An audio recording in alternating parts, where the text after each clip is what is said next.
Sonny Liston. Sonny Liston. I've got to go first. I've got to go first.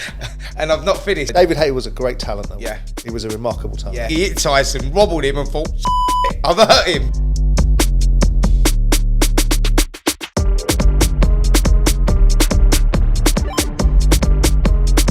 Welcome to Talk Boxing, the Q&A. Simon Jordan and Spencer Oliver. Don't forget to keep liking and subscribing. More importantly, keep leaving the questions in the comment section below, and we check them all, so keep leaving them. But let's get on with the show. Spence, first one out is Amy Maria. Kicks us off with, who do you think will go down as the best boxing promoter ever? She'd pick between Bob Arum, Barry Hearn, Eddie Hearn, and Frank Warren. Yeah. Where's Don King? Where's Don King? Shelley Finkel. You know, Shelley Finkel, but Don King, like, you know, look at the history of that man and what he'd done. Listen, he promoted some unbelievable fights. He's done some unbelievable fights. I think there's an argument and a case for all of them, isn't there? Like Don King, you know, coming back, you know, after coming out of jail and promoting that fight. What was it? The Rumble in the Jungle with Muhammad Ali, Joe Frazier, and then you had the Zaire fight with George Foreman. Yep. I mean, they're historic fights, man. If you look like, you know, he's promoted all the modern day greats. Frank Warren has been unbelievable as well. Bob Arum. It's been. Well, I think it's very difficult because I think there's an argument for all of them. Eddie, by the way, is doing unbelievable because he's international, Eddie. Of course he is. Yeah. I mean, it's subjective, isn't it? It depends what you think makes a great promoter. I mean, you can look at all of them. You can say that someone that came from the background, that was a Cleveland numbers runner, that murdered somebody, ended up being the biggest name in boxing, Don King. Then you can ask Tim Witherspoon what he might think about him. You know, he left Tim Witherspoon in the poorhouse, right? And what kind of promoter you think that represents? He made some of the biggest fights, how he manipulated Muhammad Ali, how he perhaps was responsible for the demise of Mike Tyson to some extent. So you could say there's an argument. You could say there's an argument for what he done to the fighters, but I'm saying the fights that he actually promoted and put on, the events that he actually put on for the that's paying why I'm public, saying they were insane. It's subjective. You could say that Frank Warren, you know, when there was this cartel of Mickey Duff and Terry Lawless and Jarvis Astaire in this country, and Frank Warren trying to come up from underneath that and change the landscape and all that went with him and some of the fights that he got to put on. Yeah. Of course, Barry Hearn. Barry Hearn is a brilliant promoter, and his son Eddie has taken it to a different level. Yeah. You know, whether I agree with a lot of the stuff that Eddie does, I don't disagree with the fact that he's a brilliant showman and gets the eyes on the prize and makes big fights happen. Yeah, I think they're all in their own rights. And of course, Bob Arum is 175 years of age and still going strong and still a force to be reckoned with. And again, he's been responsible for some of the biggest fights. So I think they're all worthy of a sort of Hall of Famer mentality. I agree. I mean, if you look at Don King, he was a big personality himself, didn't he? He created a role for himself as this big superstar personality. Eddie Hearn's done the same. Eddie's he's a big personality.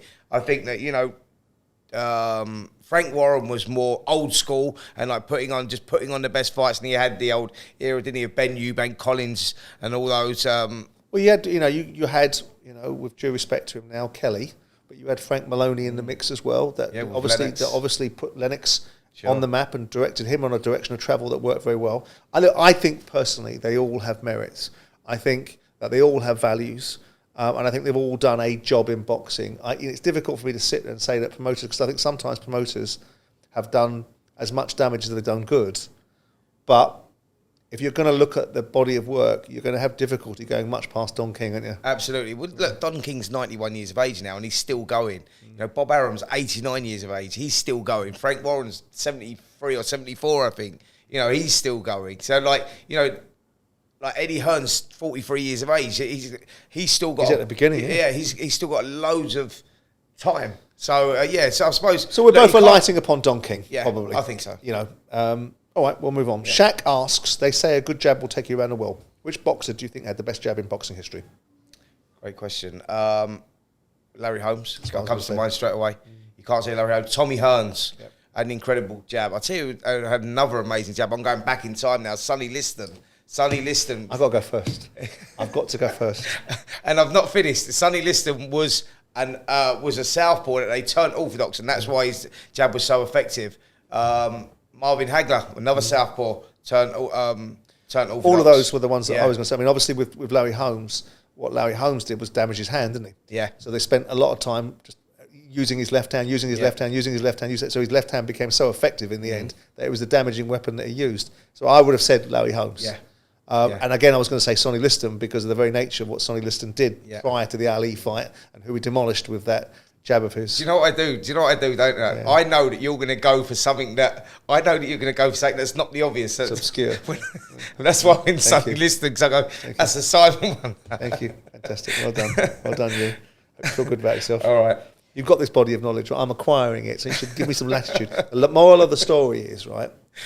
Yeah. Don't let short people go first, right? Because they want to elevate. You go first. I'll go first in future. You go this one. Right. I don't want to, actually. The next one is from Stuart. Which cruiserweight made the best transition to heavyweight? I picked Usyk. They're answering their own questions to some extent. The other is Holyfield. Is there anyone else to consider? Well, you got Usyk, you got Holyfield. You got David. You got David Hay. Yeah. And outside of that, no. Yeah. Like, you know, but I think they were...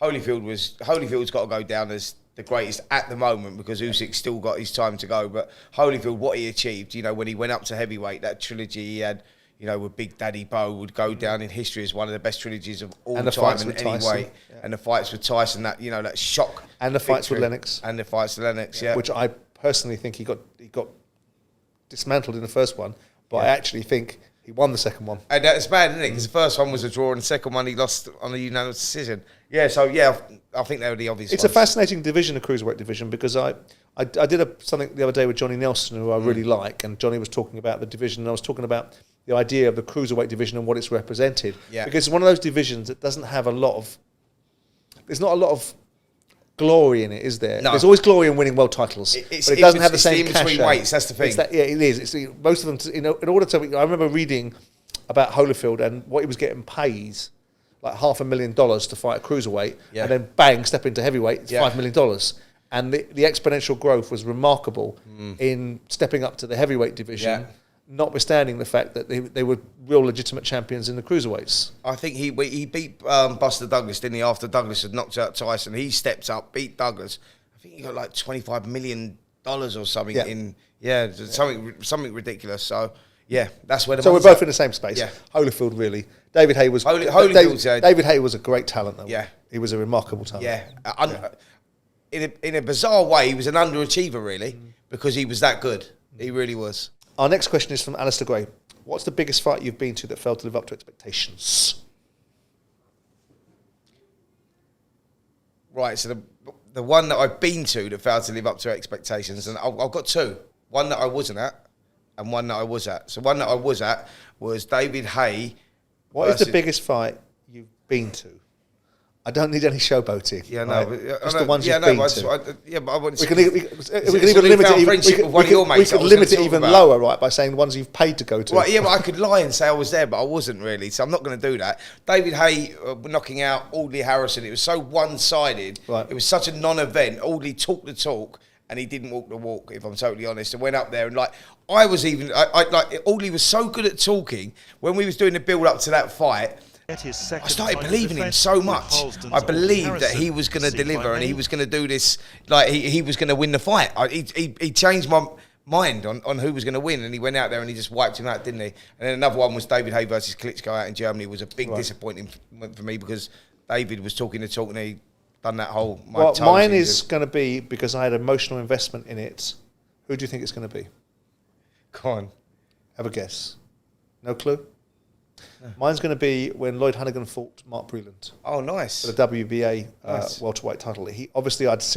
I'd been to see Lloyd fight Donald Cobra Curry when Curry was the most formidable pound-for-pound fighter in the world and broke him up and destroyed him.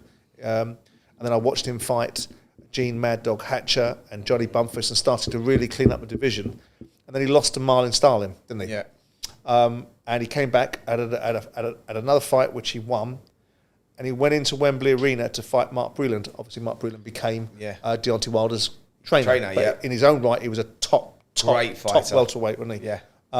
And I remember Lloyd coming in and went to the centre of the ring and did a Black Power sort of with the fist in the air, right? Yeah. Strong. And I thought, good, Lloyd's in the mood here. got knocked down in the first round by a jab. That's right. And I thought, what the hell's gone on? And it was such an absolute deflation because I loved him as a fighter. I liked him as a fella. I'd just been so proud to see him destroy people like Cobra Kai that no one gave him a chance to. And he went on this run of form. I watched him in Marbella when I was a kid because I grew up in Marbella, knocking out Gene Hatcher. This guy that had these bloody great big Doberman pincer dogs. That's it. And they just came in the ring and there was nothing really left of Lloyd. It was such a disappointment. It just, everything had gone, and the punch resistance had 3 gone. rounds. Like, his balance wasn't there. Everything was gone. Shame. Finally, Andy asks, which underdog do you think has a chance of winning a mismatch? Mine would be Kell Brook had a chance of beating Triple G. That's a weird question, that. Yeah, I don't understand that. He fought Triple G and he lost. He got smashed up by Triple G. I'm not sure, Andy, if you are asking a bit. Should we turn it into our version of the question? Come on, because I didn't understand it. Who do we think in a fight that is, if we were to pair people, can you think of any big fights recently where there's been a massive underdog in it that you half expected to win? Well, I half expected to win. Or would have a chance of winning? What comes to mind is like the upsets in boxing. That would probably be a better one. The ones like Lennox Lewis getting knocked out by Hussein Rakhman and Oliver McCall. Those sort of things, like Buster Douglas knocking out Mike Tyson, were like just huge. I thought when Bruno, because I went to the fight, when Bruno went to fight Tyson, I think it was 89, wasn't it? The first fight. I think it was 89. Yeah.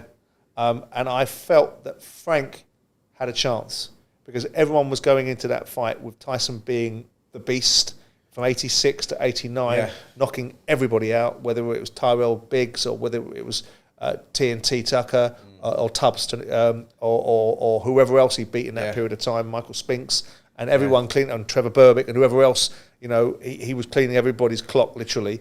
So, but I felt that Frank had a chance, and of course we've got that famous scene when Harry Carpenter's shouting out, "Go on, Frank." And at that moment in time, that's the difference between a natural-born killer and a slightly manufactured fighter. Because when Frank Bruno hit Tyson, he stood back and looked at him, didn't he? Rather than jump on him. I think what went through his head, because Tyson was this monster of that era, where he was banging around. I think he hit Tyson, wobbled him, and thought, I've hurt him. And he was like, do you know what I mean? And Tyson just come back. But that was the time, and that was a moment where if Frank jumped on him, he could have seriously done something, because Tyson was unloading. He just unleashed a big right hand. And then 7 years later, we saw a very different situation. I never could quite understand what Frank was going through walking into that ring, because he looked like a man who was walking to the gallows. Yeah, he did. But if we look back over the list of fights over the years that could be potentially made on the basis of people that were going into these fights as underdogs, there's not many that jump out straight to my mind that I can think of. Corey Saunders was a massive one as well when he knocked out Klitschko. When he knocked out, no, it was, It was Vladimir Klitschko, wasn't it? Yeah. Because Corey Saunders also beat he did. Johnny Nelson, didn't he? That's right, yeah. And he flattened Klitschko. And that's what changed Klitschko's styles, actually. Because Klitschko used to be a little bit aggressive, and then he'd become more defensive first. And Right, that's it, Andy. We've kind of hodgepodged an answer to that particular question. Anyway, sorry, didn't answer your answer at all. We didn't even go nowhere near it. Bleeding question. Anyway, told you we checked the questions. Anyway, listen, thanks for watching. Don't forget to keep liking and subscribing. Don't forget to keep watching the videos and leaving the questions in the comment section below. Myself and Spencer will see you next week.